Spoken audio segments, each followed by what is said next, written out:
Hello friends, welcome once again to my YouTube channel. और आप सब ने न्यूज़ में तो पढ़ ही लिया होगा कि इंडिया यूएस का भी ट्रेड डील हो चुका है, जहां की टैरिफ जो है 50% से रिड्यूस करके 18% कर दिया गया है। ये डील 2 फरवरी को लगभग रात 11 बजे के आसपास हुआ। उसके बाद डोनाल्ड ट्रंप और नरेंद्र मोदी दोनों ने ही ट्वीट किया और इस डील के बारे में कंफर्मेशन दी।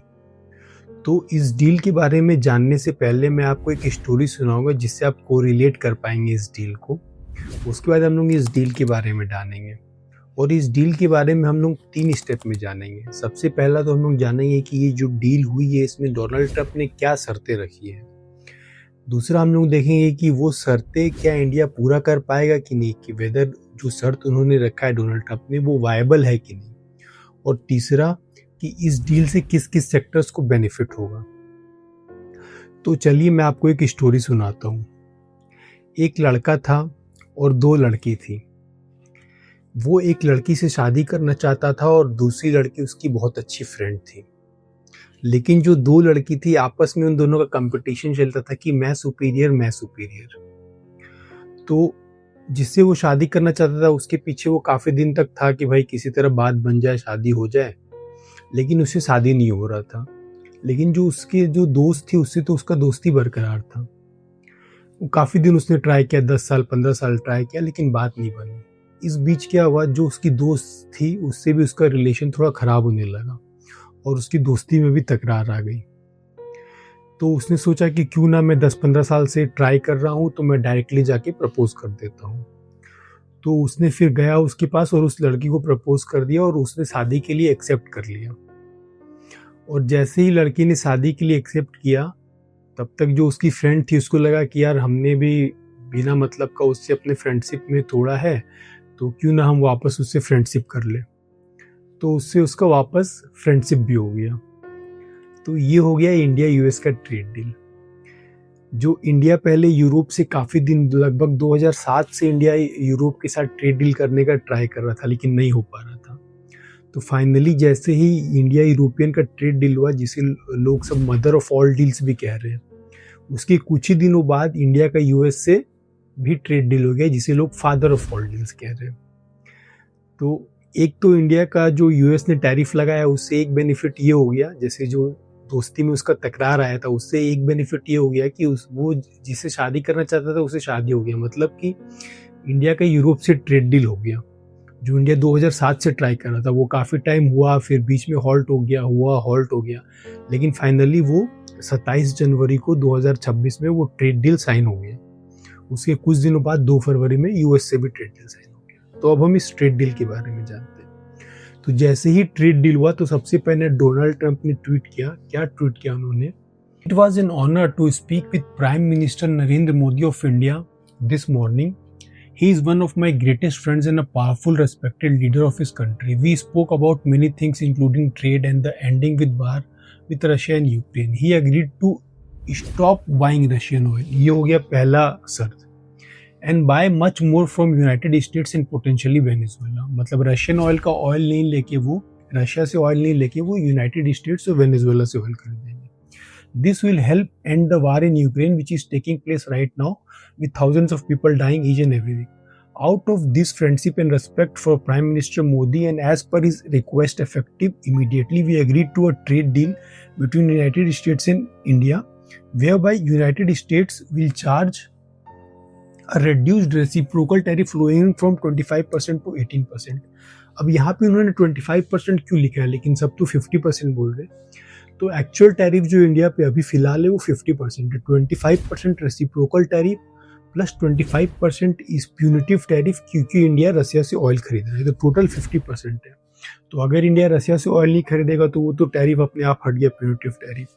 प्लस जो 25% है उसको रिड्यूस करके वो 18% लाएंगे। They will likewise move forward to reduce their tariffs, non-tariff barriers against the United States to zero. ये हो गया उनका दूसरा शर्त, reduce their tariff and non-tariff barriers against the United States to zero. तो ये हो गया उनका दूसरा शर्त। अब फिर वो क्या कह रहे हैं? The Prime Minister also committed to buy America at a much higher level in addition to over $500 billion of US energy. अब वो क्या कह रहे हैं कि इंडिया जो है यूएस से $500 बिलियन का US energy technology, agriculture, coal and many other products ये खरीदेगा। तो पहला जो डोनाल्ड ट्रम्प शर्त रख रहे हैं वो ये है कि इंडिया रसिया से ऑयल नहीं खरीदेगा। दूसरा जो शर्त रख रहे हैं वो ये रख रहे हैं कि इंडिया जो टैरिफ लगाता है यूएस पे वो ज़ीरो कर देगा। और तीसरा जो शर्त रख रहे हैं वो ये रख रहे हैं कि $500 बिलियन का जो वर्थ ऑफ गुड्स है वो इंडिया यूएस से खरीदेगा। अब इसके बाद नरेंद्र मोदी ने भी ट्वीट किया। नरेंद्र मोदी ने क्या ट्वीट किया, तो नरेंद्र मोदी जी ने ट्वीट किया है, wonderful to speak with my dear friend president Trump today, delighted that made in India products will now have a reduced tariff of 18%. Big thanks to President Trump on behalf of the 1.4 billion of people for this wonderful announcement. Narendra Modi ने वो जो तीनों शर्त है उसके बारे में यहाँ कोई जिक्र नहीं किया है कि इंडिया यूएस से कितना ऑयल खरीदेगा या रसिया से नहीं खरीदेगा या फिर इंडिया अपने जो टैरिफ है यूएस को उस पर ज़ीरो करेगा। तो अब हम लोग इसको एनालाइज करते हैं और जानते हैं कि ये जो तीन शर्तें हैं ये इंडिया के लिए वायबल है कि नहीं, क्योंकि ट्रेड डील तो एक वर्बली उनका हो गया है या फिर लेट से कुछ ऑफिशियल्स के साथ हो गया, लेकिन अभी वो नेगोशिएशंस चलेगा, लेट से 6 महीना 1 साल नेगोशिएशन चलेगा, उसके बाद फाइनल जो ट्रेड डील है उस पर साइन होता है। तो जब तक ये नेगोशिएशंस चलता है जो फाइनल साइनिंग तक, तब तक क्या ये जो शर्तें रखी गई है ये पॉसिबल है कि नहीं इंडिया के लिए फुलफिल करना, आइए वो देखते हैं। तो ये तो हो गई तीन शर्तें, stop buying Russian oil, trade and non tariff barrier to zero और 500 बिलियन फ्रॉम यूएस। तो सबसे पहले हम लोग ये देखते हैं कि इंडिया रसिया से ऑयल कितना खरीदता है और यूएसए से जो बोल रहा है कि $500 बिलियन का यूएसए से गुड्स खरीदेगा, तो इंडिया यूएसए से अभी कितना गुड्स खरीदता है हम लोग को ये देखना पड़ेगा। इंडिया जो है रसिया से $52.7 बिलियन का क्रूड ऑयल खरीदता है। टोटल इंडिया जो है अपना 85 to 89% of the crude oil जो है उसको इंपोर्ट करता है और उसका वैल्यू है $132.4 बिलियन। ये 2024 का डेटा है। तो आप देख सकते हैं कि लगभग 33% से भी ज़्यादा वैल्यू का जो है इंडिया क्रूड रशिया से खरीदता है, मतलब लगभग 4-4.5 लाख करोड़ के आसपास का जो क्रूड है इंडिया रशिया से खरीदता है। अब इंडिया रशिया से क्यों क्रूड ऑयल खरीदता है, क्योंकि इंडिया को रशिया जो है डिस्काउंटेड ऑयल देता है। दूसरा जो है इंडिया रशिया का जो फ्रेंडशिप है, मतलब इंडिया और रशिया के बीच में अच्छा रिलेशन है, इसलिए भी खरीदता है।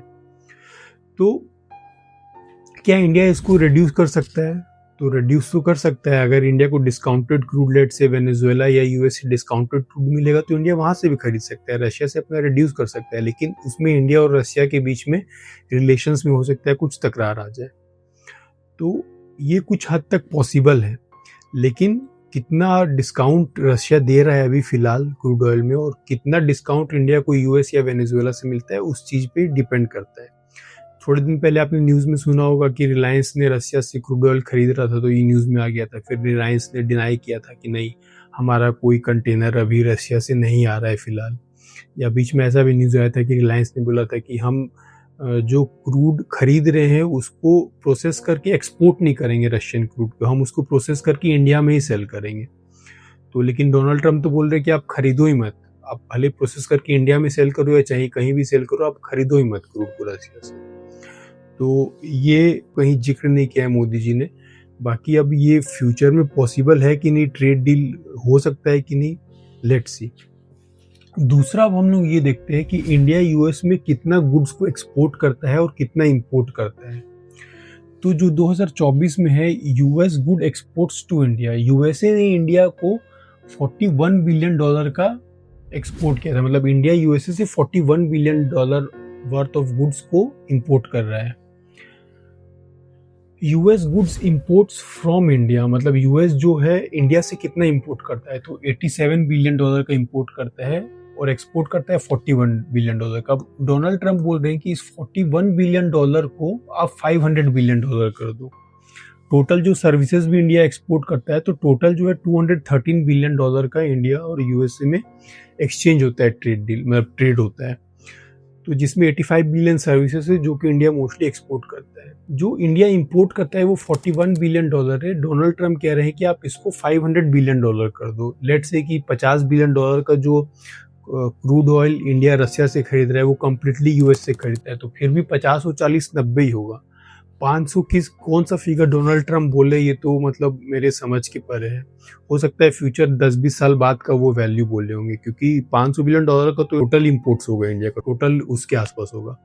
तो इतना तो हो सकता है कि उन्होंने बोला होगा कि over a period of 5 years या over a period of 3-4 years India उतना इंपोर्ट करेगा यूएस से, तो वो पॉसिबल हो सकता है। अब इंडिया यूएस से क्या क्या इंपोर्ट कर सकता है, तो सबसे पहला तो एनर्जी एंड पेट्रोलियम, ठीक है, पेट्रोलियम भाई वेनेजुएला यूएस से खरीदेगा। Defence system, aircraft, electronics, pharma and farm products.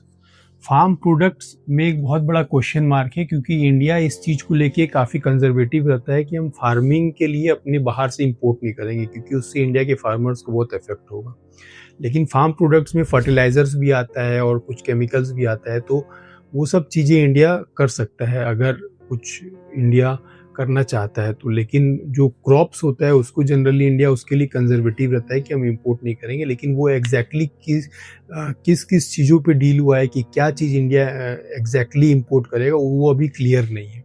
Average जो इंडिया टैरिफ लगाता है यूएस के प्रोडक्ट्स में, वो 10 से 13% लगाता है। जैसे यूएस ने भी बोला कि हम आप पे 18% कर देंगे, और बोला कि इंडिया को कि आप जो हम पे टैरिफ लगा रहे हैं वो जीरो कर दो। मतलब यूएस चाह रहा है कि ये जो 10 से 13% का टैरिफ है इंडिया इसको जीरो कर दे। मतलब मोस्ट एवरेज टैरिफ है ये, किसी किसी चीज पे ज्यादा है, जैसे आप टेस्ला वगैरह मंगाओगे या आईफोन लोगे तो उस पे ज्यादा है मतलब टैरिफ की कुछ पर्टिकुलर कंपोनेंट्स पे। लेकिन जो एवरेज टैरिफ है वो 10 to 13% है। तो डोनाल्ड ट्रंप बोल रहे हैं इसको आप जीरो कर दो, प्लस आप हमसे ये सब प्रोडक्ट्स खरीदो और $500 बिलियन का प्रोडक्ट खरीदो। अब इससे फायदा किस किस सेक्टर को होगा, तो टेक्सटाइल एंड अपैरल्स, क्योंकि इंडिया काफ़ी लार्ज अमाउंट ऑफ टेक्सटाइल्स जो है यूएस भेजता है। Gems and jewelleries, chemicals and engineering good, sea food जैसे श्रिम्प हो गया, और इंडिया जो है बासमती राइस वगैरह का या पैकेज्ड फूड जो है वो भी यूएस में काफ़ी एक्सपोर्ट करता है। तो इन सब सेक्टर्स को फ़ायदा होने वाला है। अब हम देखते हैं इंडिया को अपने पीयर्स से क्या फ़ायदा है। अब इंडिया को अपने पीयर्स से क्या फ़ायदा होगा इस ट्रेड डील से, तो बांग्लादेश पे आप देखोगे कि टैरिफ 20% है, चाइना पे टैरिफ 34% है, पाकिस्तान पे भी 19% है, इंडोनेशिया पे भी 19, थाईलैंड पे भी 19, ताइवान पे भी 20। मतलब आप देखोगे कि एशियन कंट्रीज पे मोस्टली टैरिफ 18 to 20% के आसपास है। चाइना पे थोड़ा सा ज़्यादा है, वो भी शायद उनका भी कुछ ट्रेड डील चल रहा होगा तो हो सकता है कम हो जाए। बांग्लादेश में 20%। तो अगर इंडिया का टैरिफ लेट से कि ज़्यादा होता, 25% होता या 50% होता, तो इंडिया का जो प्रोडक्ट्स है वो यूएस के मार्केट्स में अनवायबल हो जाता, जैसे कि यूरोप के मार्केट्स में होके रखा है। तो डेफिनेटली ये बहुत ही ज़रूरी था कि इंडिया का जो टैरिफ है वो या तो इनके बराबर या इनसे कम। तो इंडिया का इनसे 1-2% कमी है, तो इंडिया को एक सुपीरियर एडवांटेज मिलेगा अपने प्रोडक्ट्स को एक्सपोर्ट करने में। तो ये फ़ायदा होगा इंडिया को अपने पीयर्स कंट्रीज से। बाकी किस किस सेक्टर को फ़ायदा होगा वो तो मैंने आपको बता दिया है। बाकी आपका क्या ओपिनियन है इस ट्रेड डील के बारे में, आप अपने ओपिनियंस को कमेंट्स में बताइएगा। और अगर आपको वीडियो अच्छा लगा हो तो चैनल को सब्सक्राइब कर दीजिए, वीडियो को लाइक कर दीजिए और शेयर कर दीजिए।